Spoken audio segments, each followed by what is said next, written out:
Bismillaahi Raxmaani Raxiim. Kusoo dhawaada cashirkeennii lixaad oo aynu kaga hadli doono taagaga lagu dhex qoro muxuu ahaayey head sectionka. Hore waxaan uga soo hadalnay head sectionka in lagu dhex qoro tag la yiraahdo title oo halku ka soo muuqanayo ama tab menu-ga aynu aragnay browser-ka markaad isticmaalaysid new tab-ka inuu ka soo muuqanayo. Sidoo kale waxaynu ka soo hadalnay style tag oo iyadana aynu nidhi waxaa la dhex dhigaa head sectionka. Ujeedada loo isticmaalana waa internal CSS oo aynu example-kan ka soo bixinay waxa inaynu qoraalkeena halkan yaalay heading-ka fartiisa casaan ka dhigno inagoo isticmaalana maxay style tag ama internal CSS. Laba tag oo kale muhiim ah ka hadli doona iyagana oo head sectionka la dhex dhigo iyo faa'iidadooda iyagana. waayo waxaynu hore u soo sheegnay maxay hayday taagaga head sectionka lagu qoraa inay dhammaantood yihiin invisible main page-ka inaanay ka soo muuqanin. So marka su'aashu waxay ahayd hadda faa'iidadoodu maxay tahay? Marka taa faa'iidadeeda waynu soo fahanay style tag, bal maantana waxaynu faa'iidadooda fahmi doonaa iyo ujeedada loo isticmaalo muxuu ahaayey script tag iyo link tag. Haddaynu script tag ka horeyno waxaad qoraysaa sidii caadiga ahayd angle bracket script tag sidaynu arkayno iyaduna waxay leedahay maxay type attribute oo value-geeda uu yahay maxay value-ga muxuu ahaayey type attribute-ka uu yahay text and javascript. So it means type value-gani inta badan ama kan ha ahaado ama midaynu HTML-ka ku darna ha ahaadee waxyaabaha sidan oo kale text and file iyo javascript iyo ama text CSS ama text HTML ay ku dhex qorantahay wuxuu faa'iido weyn u leeyahay browser-ka. waayo waxaynu nidhi luuqadan HTML-ka waxa akhriya maxay browser-iska. haddana iminka kuu soo koobiyeeyo meel kuu dhigo istiraad meel ku furmi mayso unless aad ku furtid maxay web browser marka ku furto buu structure-kii ama wixii shaygan ama code-kan HTML-kii wuxuu qabanayaa uu ku soo baxaya. taa macnaheeduna waa maxay HTML-ka waxa akhriya ama fahma oo turjuma maxay web browser-iska. marka tani waxay type attribute value-gan sida text javascript ama text CSS waxay browser-ka ka caawinaysaa inuu browser-ku si fudud u fahmo file-ka aad isticmaalayso cidda uu yahay ama type file-ka uu yahay. deetana uu si fudud u akhriyi karo. This file waxa weeyaan javascript. This file waxa weeyaan CSS. This file waxa weeyaan HTML. uu si fudud u turjumi karo oo aqoonsan karo browser-ku. waa taa faa'iidadu. marka script tag waxa loo isticmaalaa isagana wax aliyaala wixii script language for example javascript language hadaad qoraysid. so wixii script language javascript language ayaa loo isticmaalaa taggan. so tusaale ahaan haddaan doonayo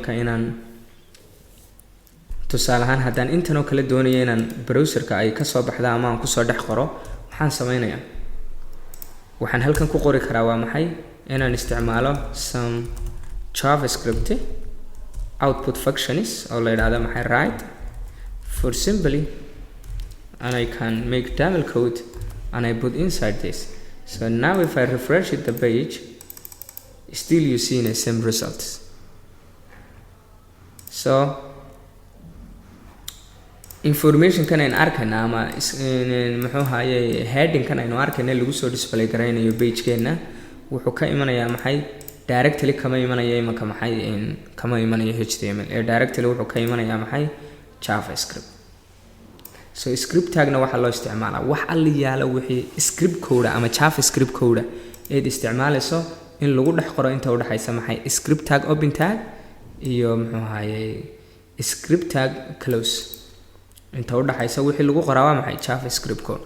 for example haddaan imanka idhaahdo maxay forward and then idhaahdo maxay x equal 10 for example saas oo kale and then halkan oo kale aan isticmaalo maxay isoo printing kara x value-geeda ama saas oo kale aan sidii imanka oo kale aan isticmaalo maxay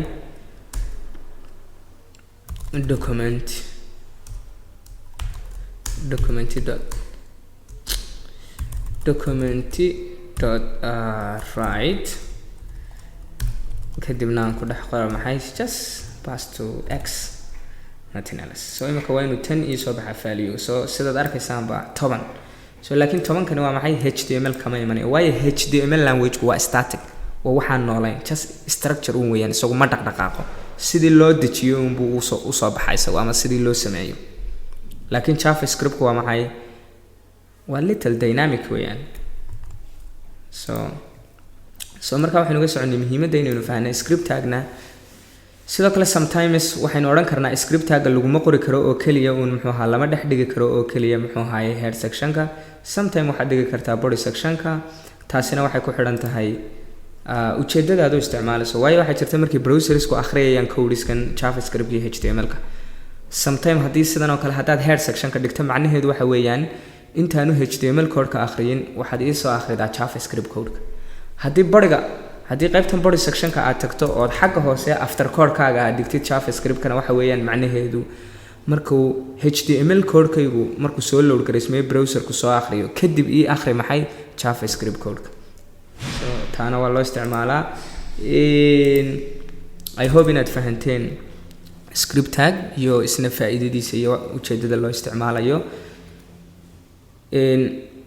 tagga kale aynu u baahanay isagana inaan ka hadalnaa waa maxay? link tag. link tag wuxuu leeyahay sidaad arkaysaanba dhowr attribute oo kala duwan, sida rel oo sheegaya inaynu isticmaalayno style sheet ama cascading style sheet, inaynu css file isticmaalayno. sidoo kale type oo isaga laftiisuna sheegaya maxay? inuu filekan ama taggani filekan uu qabanaya uu yahay maxay? uu browserku fahmaya inuu yahay css. sidoo kale href oo iyadana arki doono markaynu hyperlink tag iyo waxa insha Allah ka hadli doono casharada soo socda.